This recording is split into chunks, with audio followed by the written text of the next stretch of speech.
Hello Indie Game fan, it's a smaller week of releases for good reason which I'll explain later, but this week is platforming and weird games heavy, so let's begin with Hammer Kid, a throwback to the action platformer that is of interest since this game is the foundation of an upcoming title named Tiny Thor, where you can see some similarities in the character and minute-to-minute action, but it is still worth a look since it will be free on Steam.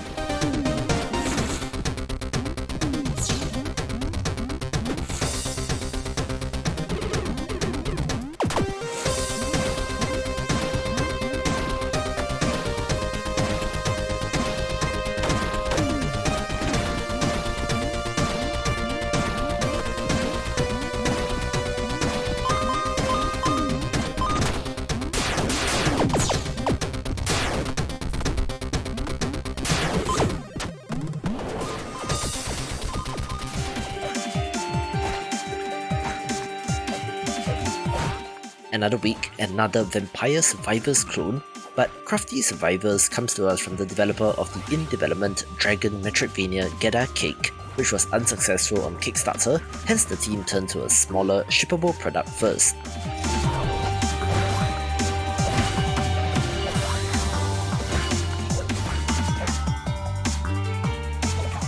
While the core action and concept remain similar, there are multiple stages as well as a home village that you can repair and upgrade, which is something that I always love in games, so I'll give them the benefit of the doubt here.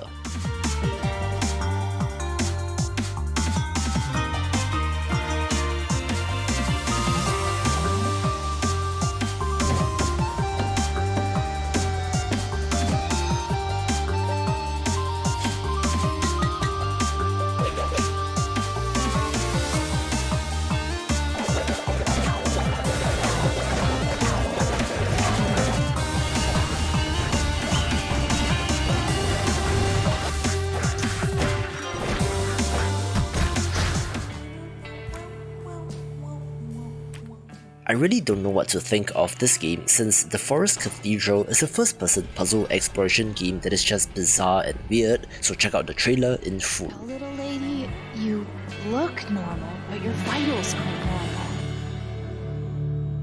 normal. This new pest killer is a DDT preparation. We realize what that means. Once a bug comes in contact with DDT, he's lost. Little man, are you okay? Bugs can be dangerous. Chairs, table, you are looking awfully well rested. Okay, so there's a terminal up ahead where I can catch a live fish. Hello, Mr. Val. I just need to turn you so I can get some samples of the fish. Oh no, it's still happening. Can you believe it? Me either. We, but mostly you. Did it, little man. The fish is almost up here.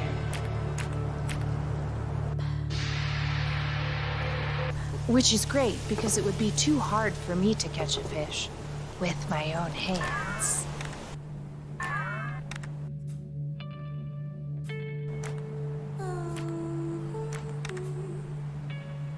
Goodness, how'd the mosquitoes get in there? This is not good. Something is going very wrong. Dr. Muller, hello? The mosquito's contaminant level is 1 bar. Not great, not terrible. Okay, so for you, little lady, 12 bars? My goodness, that's 3 times higher than the mosquitoes. Is it multiplying? There must be a catch to it. Maybe Pestroid hurts humans too.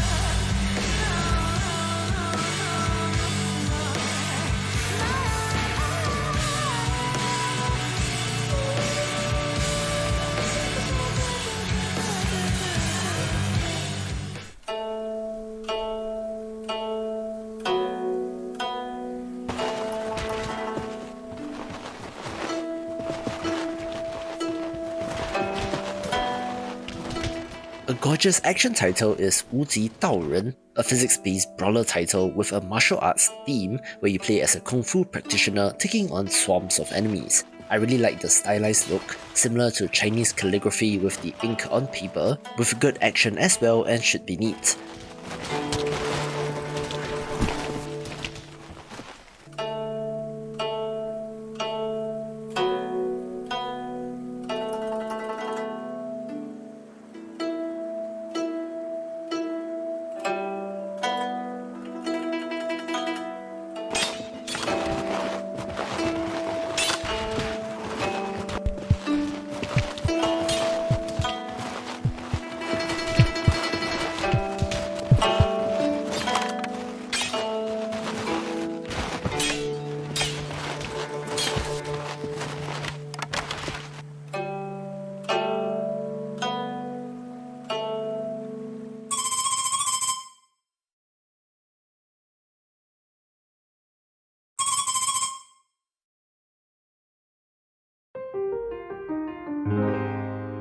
A good-looking pixel art JRPG is Absinthia, following the story of a scorned knight, where she and her companions are attempting to defend a village from a mysterious enemy with the classic JRPG storylines of loss, betrayal, and acceptance. Still, it looks good and will be for fans of the genre.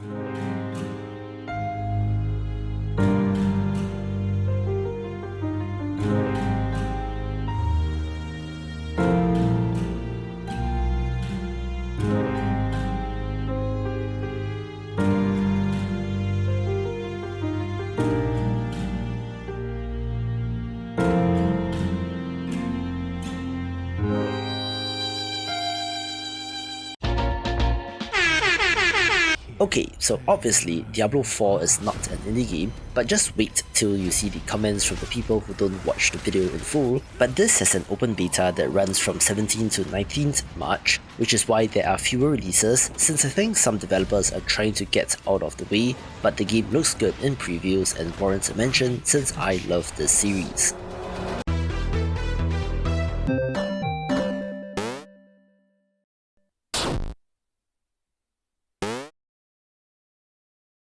Smaller games begin with Chibi Ninja Shino-kun, Treasure of Demon Tower, another throwback to the action platformer but with a ninja theme, looking pretty neat.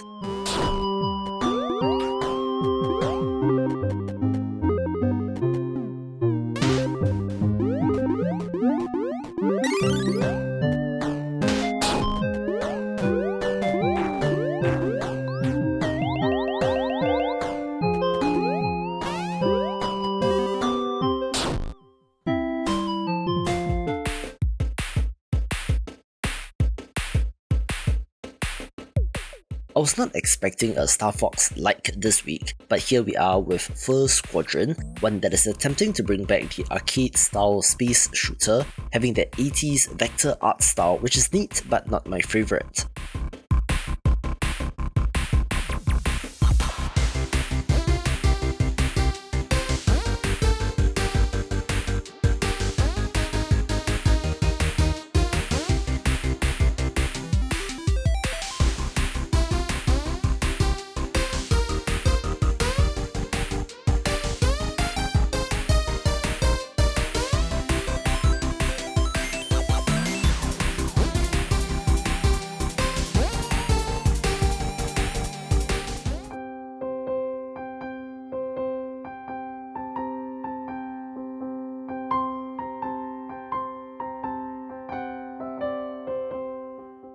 I remember covering Life of Delta quite a while back in what must have been a Steam Mix Festival video, where this point-and-click adventure game about robots in a post-apocalypse looks good, where it finally releases this week.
It's quite the week for throwback action platformers, with Super Cakeboy being another such title of interest, one where you're wielding pastry-themed items that you use to assault your enemies. Being of interest since it comes to us from the developer of the excellent Chimera Destroy All Monster Girls, which is excellent and is a must-play.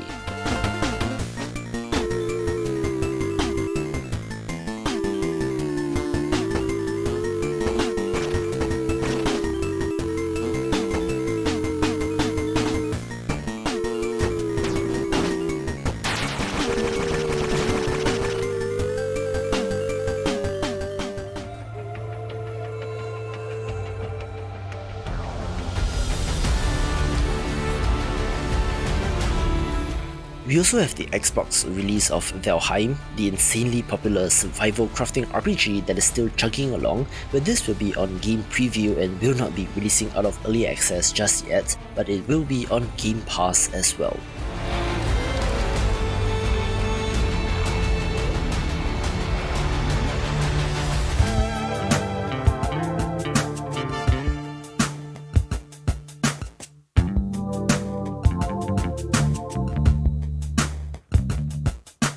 We do also have this title from the developer of Kaiju Big Battle Fighto Fantasy named Walthros Renewal, which is actually a remake of one of their earlier games that was on DOS, set in a strange and weird world filled with curious creatures and characters.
Cannot defeat me. How do you plan to defeat the supernatural forces that feed and prey on mankind? Of course, the PlayStation and Xbox ports of the controversial Wolcen Lords of Mayhem is worth a mention, where people are still really mixed on this game 3 years after its PC launch, where it was and seems to still be very buggy, so I have no idea how the console versions will be.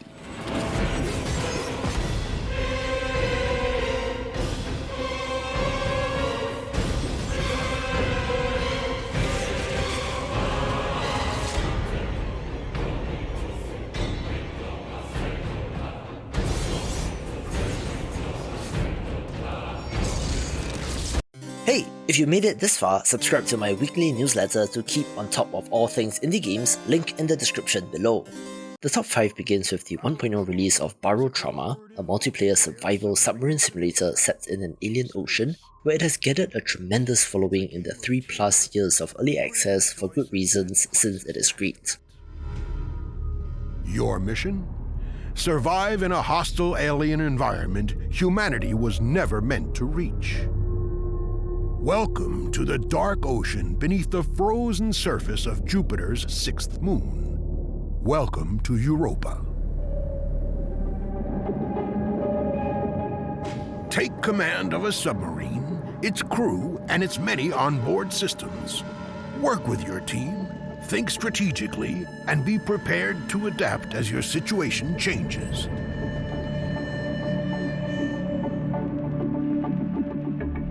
Travel between outposts and explore the frozen deep sea, but beware, you're not alone.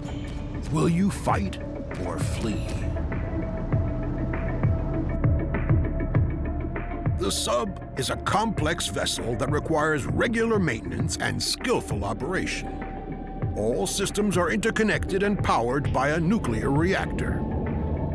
Manage the reactor with care, or you'll be in trouble. Choose from 5 player classes. Getting the right crew for the job is essential for running a successful mission. Crisis is ever-present and can escalate quickly. Act decisively and work together with your crew to keep trouble at bay. Beneath the frozen surface lies a diverse world, rich with resources, flora, and fauna. Explore the different biomes in various locations, one step at a time, on your journey toward the heart of the ocean. Adventuring isn't cheap. Keeping your submarine and crew well-equipped is essential. Items can be bought or crafted from the raw resources you'll find in the environment. You can build your own submarines and monsters with in-game editors and share your creations with other players. Borrowed Trauma has several game modes for both single and multiplayer, and you can even come up with your own ways to play. Imagine and experiment. Find Barrow Trauma on Steam and embrace the abyss.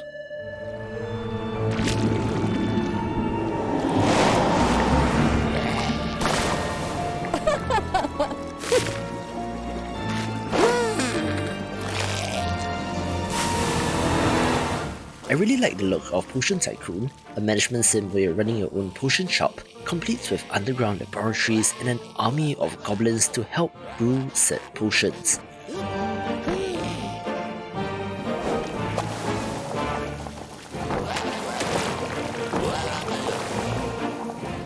As with all management sims, I do expect the systems to be in-depth, with plenty of intertwining systems, where it comes to us from the developer of the Darkest Dungeon-like roguelite RPG, Deep Space Derelicts, sharing a similar look but is a very different kind of game.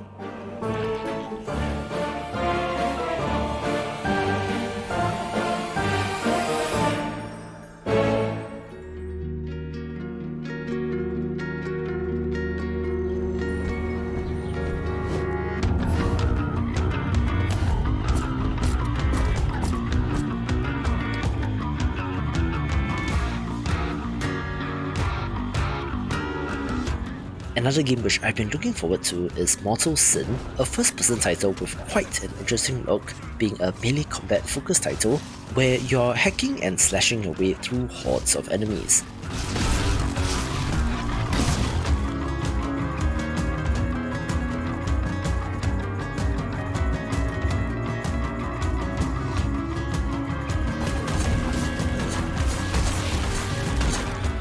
This is a roguelite, hence the whole death is only the beginning statement, where the world is procedurally generated, there are different loot drops from enemies, and there are also multiple playable classes to choose from, making this of interest.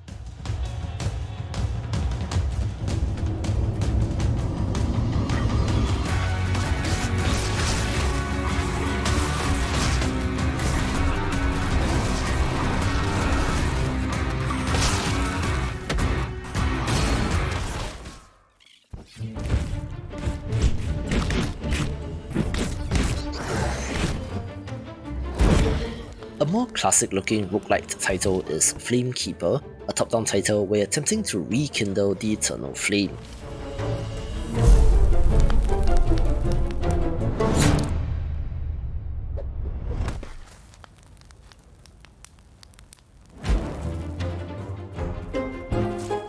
The developers have described this as Pixar Hades meets Plants vs Zombies, but to be honest, I'm not really seeing any of those, but it does have quite a unique central mechanic.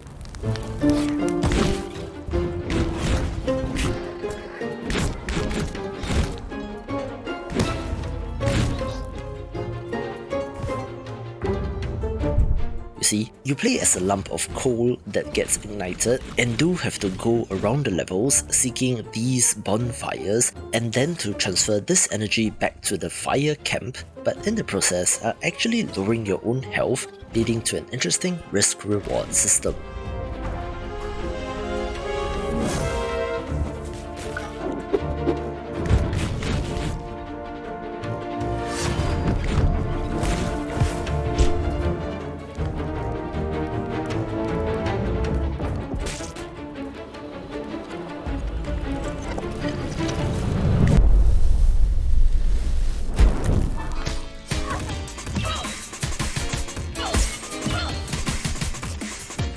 For all my proclamation that 2023 will be the year of the Metroidvania, admittedly, things have been a little slow on this front, but let's hope things will begin to shift with the release of this game.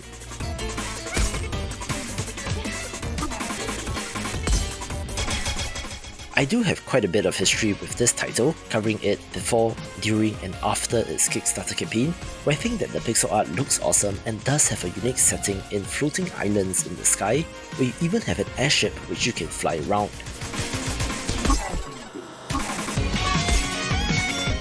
The action here is combo focused, much like a character action game like Devil May Cry, which is why I have high hopes for this, where Vernal Edge has been long in development, so I hope it lives up to the hype, with a special mention going to Patreon member and indie game ultra fan Sean Keach, where you can find more upcoming Metroidvania games in this video.